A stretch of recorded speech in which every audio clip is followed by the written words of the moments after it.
Blacks against France, folks. Game number 2 from Wellington. The squads are out. Let's go through them. Some stats and predictions for this week's match. This is a hard one in terms of where the pressure is at, because the All Blacks, I feel like in one way have a little bit less pressure on them because they were supposed to romp home last week against the French B team, C team.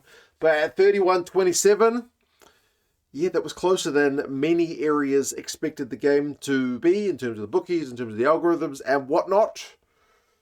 So there's a little bit maybe more expectations on the French side to live up to the standard they set last week. But that being said, the All Blacks in Game 2 won't have the, well, that's the first game of the season excuse. They'll be expected to win by a wee bit more. So there's a little bit of pressure on both sides, I feel like. But certainly I think there's more pressure on the French this week than they had last week, because last week it was almost zero expectations. They have made a lot of changes as well, but we get to the French squad in a second. For the All Blacks, they lost their captain, Scotty Barrett. He is unfortunately out with injury. He's not going to face the French for the remaining 2 games, which is hard news for him, but we are relatively well stocked with locking talent at the moment. They're able to bring in big Patrick Tupulotu, who is a veteran campaigner, to slot in for Scotty Barrett, alongside the newcomer Fabian Holland, who was relatively impressive in his first game at test level last week, made 16 tackles, so he was the All Blacks' top defensive operator, which is kind of why you pick Fabian Holland. If you're going to pick him, you want the dude to make a bunch of tackles and win some line-out ball. You got what you expected from Fabian Holland, so that was pleasing to see. The front row is unchanged with De Groot, Taylor, and Newell. Remember, we do still have Lomax and Williams out in terms of our propping depth. So, yeah, it's maybe a big game for De Groot to make a bit of a statement because, yeah, he's certainly fallen down the pecking order a wee bit, but can't have fallen too far if he's starting a test match against the French. Back row-wise, it is still Vai at number 6. They have persisted with the kind of lock, loose forward hybrid player at number 6 and not really naming a specialist lock on the bench. Ardie Savea is going to captain the side in the absence of Scotty Barrett and Christian Leo-Willie. There's another guy who got his debut last week and didn't look out of place at test level for sure. But that being said, I mean, if you want the stats, Savea was our top carrier.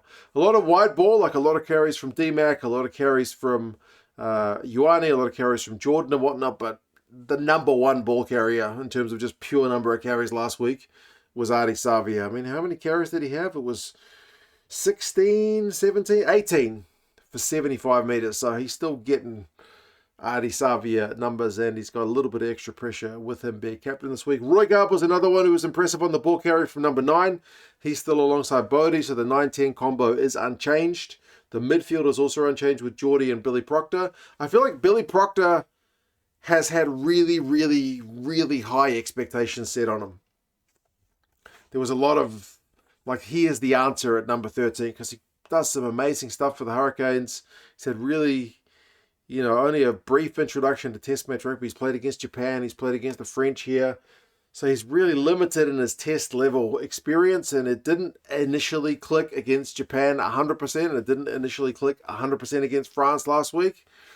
But I feel like he is going to get there if we give him a bit of time, but maybe need to be a bit realistic about where he is at in his test career. Caleb Clark comes in on the left wing. Remember, there's no Sevu Reece this week, which sees Rico Ioane switch to the right, which is unusual.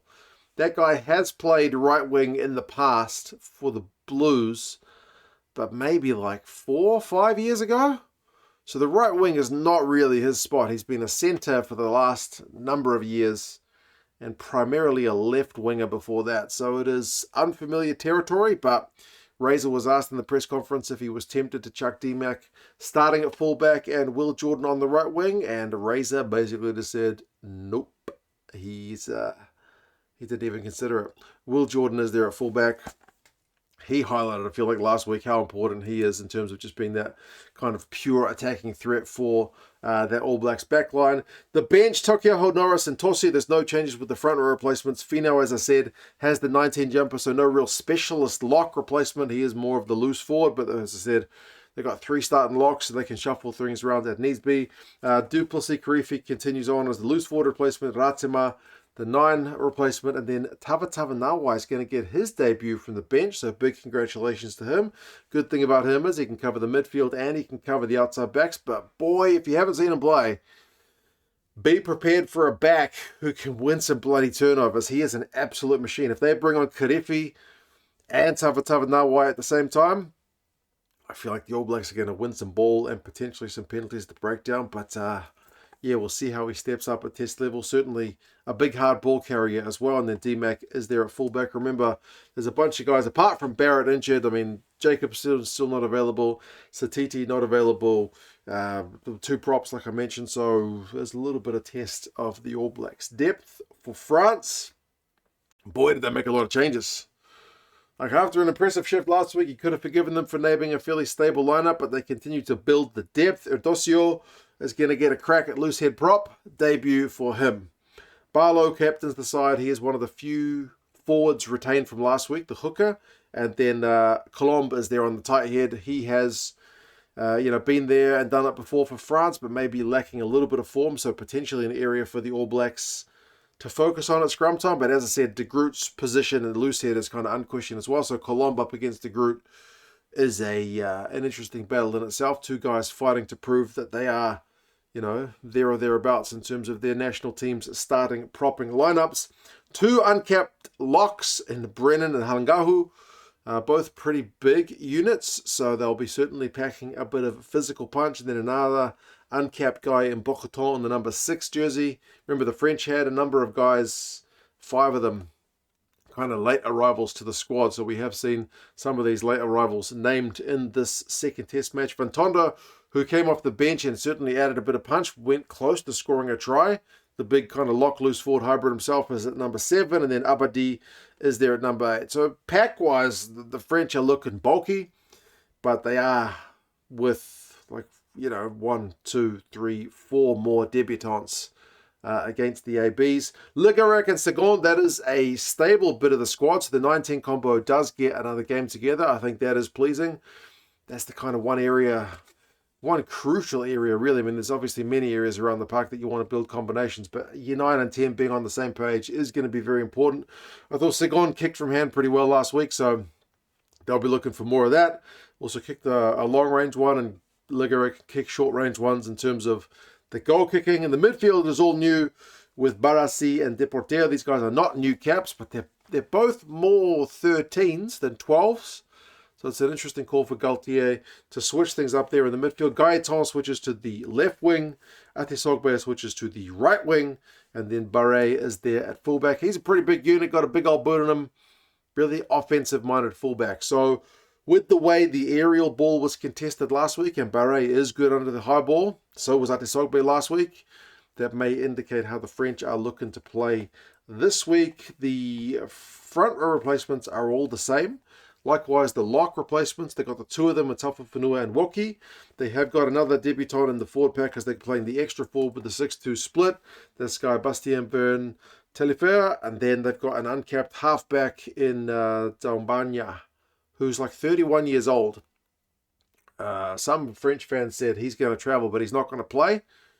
He's going to play, apparently. So, yeah, congratulations to him. 31's late in the piece to be getting your international debut, but it's a debut nonetheless, assuming he comes on. And then Astoy continues on as the number 10 replacement. Stats-wise for these teams, last week the All Blacks had a heap of good numbers. Possession, yes. Territory, yes. Line breaks, 13-4. They forced 9 penalties from the French and a yellow card, only conceded like 3 penalties of their own. And yet the tries was 4-3. Remember, the All Blacks had 3 disallowed tries. If those 3 disallowed tries had been scored, the scoreline would have looked more similar to what some of the predictions were saying. But with them not, and with France making like 200 plus tackles and winning 7 turnovers and a cracking defensive shift, the game was, as I said, closer than many people expected it to be. Can France do the same thing again this week as last week? If I was betting money on it, I would say the margin this week is going to be more. The All Black squad is a bit more stable. Although the Wellington factor does scare me a little bit. Being played in Wellington, the All Blacks record is not good there compared to everywhere else. If this is Eden Park, I would be feeling a lot more confident. But yeah, lost to the British and Irish Lions, lost and draw to the Springboks, lost to the Argentinians. Like, we've had some draw with the Aussies. We've had some pretty average results in Wellington. So that does not fill me with confidence. But a stadium is just a stadium.